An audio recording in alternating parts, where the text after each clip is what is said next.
சிவபெருமான் பிறந்த கதை தெரியுமா? பார்வதி தேவியை கல்யாணம் பண்ணுறதுக்காக சிவபெருமான் வராரு. அப்போது பார்வதி தேவியோட அப்பா அம்மா அரசரோட பரம்பரையை பற்றி சொல்கிறாங்க. சொல்லி முடித்து சிவபெருமானை பார்த்து உங்கள் வம்சத்தை பற்றியும் உங்கள் பரம்பரை பற்றியும் சொல்லுங்கன்னு கேட்குறாங்க. அப்போது அங்கிருந்தவங்க எல்லோருமே அமைதியாக இருக்கிறாங்க.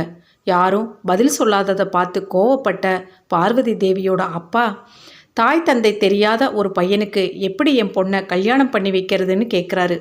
அப்போ முன்னாடி வந்த நாரதர் தன் கையில் இருந்த வீணையில் டங் டங்குன்னு ஒலி எழுப்பினார். அதை கேட்டு கோவப்பட்ட ராஜா, நான் கேட்குற கேள்விக்கு பதில் சொல்லாமல் நீங்கள் ஒன்று பண்ணிகிட்ருக்கீங்கன்னு கேட்குறாரு. அதுக்கு நாரதர் சொல்கிறாரு, இந்த சத்தம்தான் அவர் பிறந்தது. அவருக்கு ஆதியும் இல்லை அந்தமும் இல்லை.